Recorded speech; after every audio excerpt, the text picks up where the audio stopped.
Greetings everyone, welcome back to the channel. Today I want to talk about a speech that has people across the Caribbean, Africa and around the world asking some very important questions. As Prime Minister Mottley just said what many leaders have been afraid to say? Okay, wait guys. Have you subscribed to the channel? If you have not subscribed, please remember to subscribe, like and also comment. So guys, why is her message touching so many people? And can one powerful speech inspire real change? Stay with me until the end because this conversation gets even more interesting.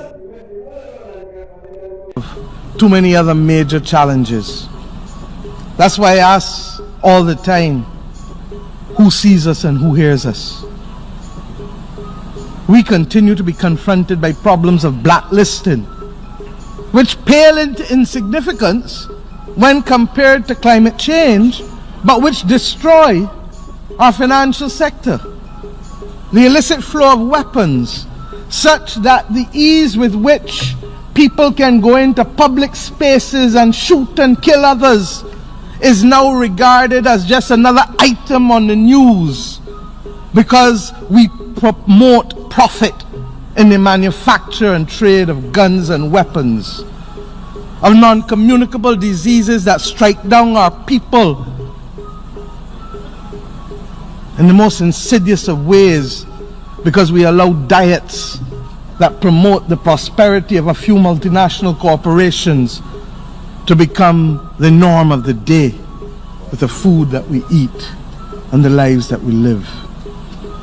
And in the case within our own community, Belize and Guyana continue to face challenges to their territorial integrity. I suppose people feel that because we have talked so long about Belize and Guyana and Cuba, that we can continue to talk about climate change and these other things, and that it is okay for it to be another tick on a UN General Assembly speech. These are all threats to our stability, to the people's stability in our lands. But you know, since last we met, there are other instances and circumstances, not of our making, that may yet destabilize us. And we say it over and over, but we ask who is listening. And you know, we don't come with tales of woe only. The Caribbean has produced excellence. It really has. Nobel laureates, sportsmen who have excelled and are the best in the world of their type, artists, the best in the world of their type, leaders who have inspired previous generations and current generations. We don't come here as a proud people asking for handouts. We don't want and will not be mendicant. What we want, no, what we need is fiscal and policy space. Fiscal and policy space to achieve sustainable development, to be nimble, to adapt and to innovate in ways that allow us to be true and faithful to the task of bringing prosperity to our people, or as in the theme of this General Assembly, to eradicate poverty, to educate our people, to include all such that there's not some outside and some inside. We want an international order equally that recognizes that there must be different policy prescriptions to suit the circumstances that we all have. And we can still be friends, small and large, north and south, Christian, Hindu, Muslim, all different races, all genders. An equitable and just international order that is truly built on the principles of justice and fairness for all and not just for some. A United Nations that recognizes that as 74 years old we must be able to have difficult conversations as mature people and solve them. Many in the developing world were persuaded or required to abandon policies that were designed for the majority of our population to be transformed. And those policies were fashioned to adopt a consensus that was settled in Washington, D.C. and named thereafter. And that ultimately, regrettably, was about the consolidation of wealth in the hands of a very few. And that's why we have seen the growing inequality that we have seen in the world over the last few decades. That is why too many people over the world have become cynical about governments and about the benefits that they can bring to them. The fueling of the greed of a few threatens to undermine what little gains we have made since independence. And we judge ourselves harshly because independence is a recent phenomenon for us.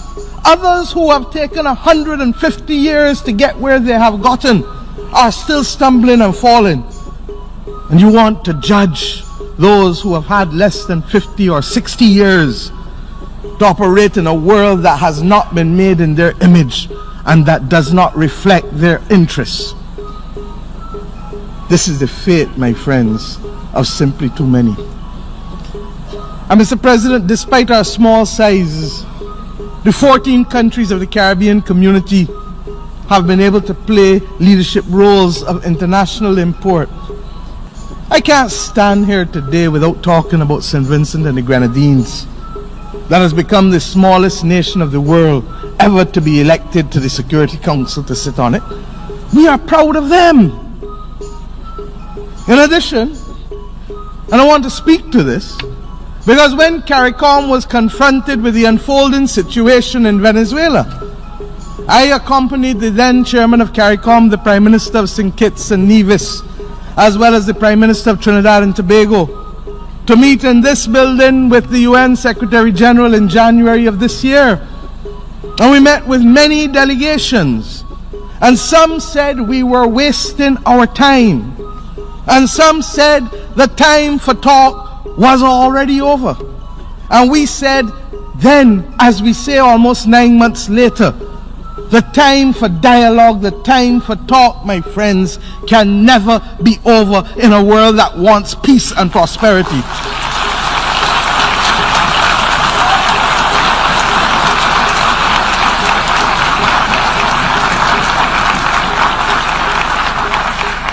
We don't take sides, but what we know is that you cannot propel war over dialogue.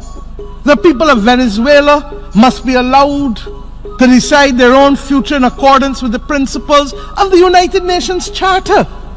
Principles of non-intervention, non-interference, prohibition of the threat or use of force, respect for the rule of law, human rights, and democracy. It is regrettable that other multilateral organizations have not followed their own charters. And that is what makes the actions of our Secretary General of the UN more laudable, for refusing to breach his own charter and take actions even though member states have hurled into the recognition of those unelected.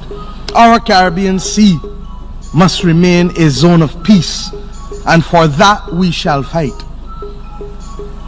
Mr. President, I speak plainly and without fear, because from independence, Barbados' foreign policy has been premised on the simple principle of friends of all, satellites of none. Barbados, therefore, has always remained and will remain proud to have Cuba as a treasured friend. Don't think you're gonna come and sell our resources again for cheap, for us to sit down and welcome you the next 4 years. It's not gonna happen. The people are awake. A huge change is about to come, people. So, as politicians, if you think you have power, I am telling you, if 10 million people come together, it's over for you, okay? We are going to get in contact with the military, and we are going to beg the military to stand behind us, because we need them. The militaries also need a change. They need to protect a government that is for the people, not a government that is against the people. African people, we do not want to be divided again. We believe in brotherhood and sisterhood, and we will stand for what is right. We do not care about money anymore. We will not accept any bribe from anyone to honor life for our people, to sabotage our people. We will not do that, because we have realized that money is not everything. We have realized that you people are taking advantage of us. You do not care about us. You take your girlfriends to Dubai, to all these amazing places. You enjoy yourself. You see your people struggling on the street, sleeping on the street, cleaning the street, working 24/7. And you know that they are suffering, but you don't even help them. Are you not ashamed, African leaders? Where is your heart? Where is the heart that God gave you? Do you have one, African leaders? The corruption is too much, please. Stop selling our resources so cheap. God gave us those resources for a reason. Africa is not a poor continent. The people are poor. The people are poor because of you, African leaders. Because you think about your pocket. And African people, please listen to me. I hope this message gets to you. Please do not vote for any presidential candidate who come and talk rubbish and tell you that he's gonna build road. I'm sorry, building road is a normal thing to do as a leader. We need a government that stands with the people, a government that cares for the country, a government that wants to see its people do well. We need a government that has the same common interest as us. Enough is enough. The embarrassment is enough. The racism is enough. The discrimination is enough. The tribalism is enough. We, the people, have decided to put our interests on the side. We have decided to put all this tribalism, religion, and all that aside. We have decided to respect each other's religion and respect each other's culture and come together with the same common interest to make Africa great. And if you, an African leader, if you don't have that interest with us, we will not vote for you. So don't you think in your skull that you're gonna come and tell us you're gonna build water, electricity, and all those nonsense for us to cast our vote for you. That is not gonna happen. And to the old government, the old leaders, please retire and go and enjoy somewhere with your wives. We want young leaders. We do not want any old man from the age of 70 to 90 to come in power. Please take a break. Go to Maldives or something. Go to Seychelles and have a break, for Christ's sake. African people, vote for someone who can help us. Someone who can take full control of the country. Someone who do not need any foreigners to support him. Someone who knows what he's doing. Someone who is fearless. Someone who is bold. Someone who is passionate. Someone who cares. Because it's 2024 and you and I are still suffering. It's 2024 and we are still divided. It's 2024 and all our people all over the world are struggling. So if we don't come together to do what is right, then what is the point to complain about racism? What is the point to complain about discrimination? What is the point to complain about corruption? It is not the government to do anything for us. It's us, the people, that need to stand up against these corrupt leaders and march on the street for them to know that, hey, we are united and you cannot break us.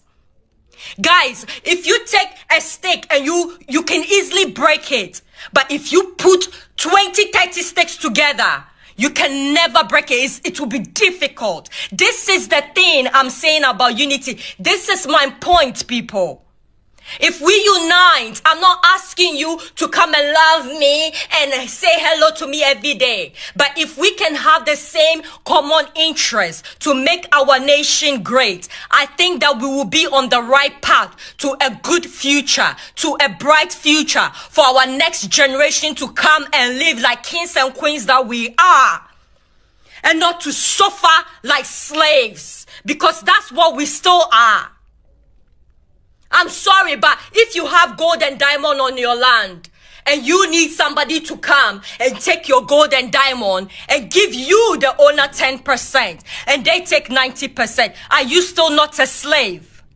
You are, because you do not know the value of your resources. You do not know. African leaders, enough is enough. Congo, we are coming for you, Congo. Hold on tight. The people are going to march for you. The people are going to scream for you. The people are going to fight for you. And whichever country you are that is struggling, we are coming to be behind you, my sisters and brothers. That is how it should be. And if you are against this message, it means that you are not for unity and we don't need you around. If you think that you know that you are African, but you say you are not African, we don't need you around, sis. We're not going to force anybody to be with us. We're going to call the people that has same common interests as us. You understand? That is what is going to happen now. So Congo, hold on tight. We're not going to sit down for our people to go down. That is impossible. Anywhere that is suffering, any country that is suffering, that has our people there, we are going to support our people. And if you love the message that I'm putting out, please use your platform to continue that same message so that it can reach many people. Stop complaining, African people. Stop pointing fingers at the white man.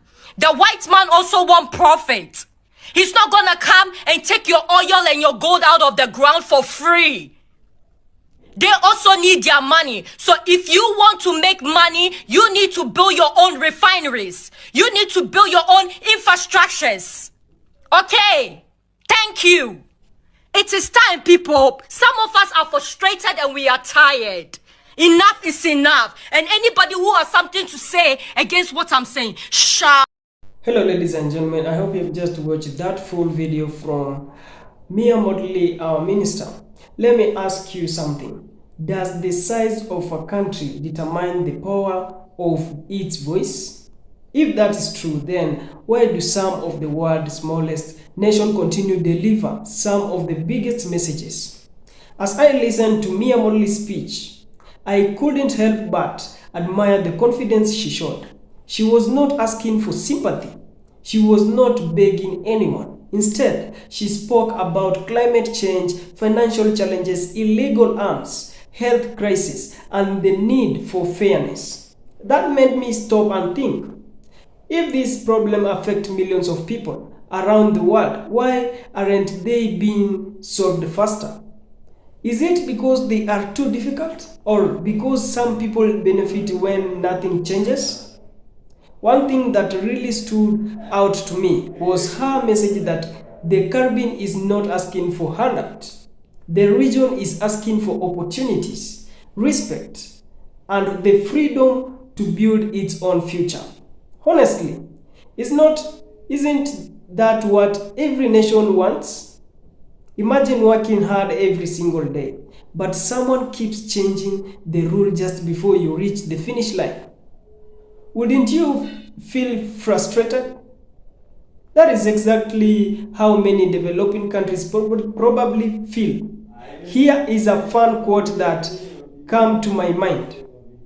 Even the smallest pepper can make the biggest pot spicy. Small countries may be tiny on the map, but their ideas and their voices can be incredibly powerful. Another part of the speech really made me think about climate change. Why should countries that contribute very little to global pollution suffer some of the worst hurricane, and natural disasters. That is like someone throwing trash into a river, but your family is the one that loses clean drinking water. Does that sound fair? Here is a real life example. Imagine living in an apartment where one neighbor leaves the water running all night, but everyone in the building receives the same expensive water bill. Most people would say that is unfair. In many ways, that is how several Caribbean nations see the climate crisis. I also appreciate how Mottley reminded the world that every nation deserves respect. Whether it's big or small, that brings me to this serious quote. Respect should never be measured by the size of your land, but by the strength of your principles. I believe every nation deserves to be heard, regardless of its size or wealth. She also spoke about keeping the Caribbean as a zone of peace, and I think that is a message that whole world can learn from. Just think about, wouldn't every country rather build schools than fight wars? Wouldn't people rather invest in hospitals than spend billions rebuilding after conflict? This creates opportunities for growth. So let me ask you this. Do you think world leaders spend enough time talking about peace, or are they too focused on conflict? I do really like to hear your thoughts in the comments. As the discussion continues, another topic caught my attention: leadership. The commenter argued that too many leaders across the Caribbean and Africa spend more time trying to satisfy powerful foreign governments than serving their own citizens. Whether you agree or disagree with that opinion, it raises an important question. Who should always come first, foreign interest or the people who elected those leaders? That is something worth thinking about. Another issue that really stood out was youth and unemployment. Why do so many talented young people have to leave their home countries just to find work? Imagine studying for years to become a doctor, an engineer, or a teacher, only to realize there are no opportunities waiting for you. That is heartbreaking. Here is a real life lesson. If you plant a tree but never water it, can you expect it to grow into a strong tree? Of course not. The same applies to young people. If government don't invest in them, how can they expect them to build stronger nations? Here is another quote: don't wait for opportunity to knock. Sometimes you have to build the door yourself.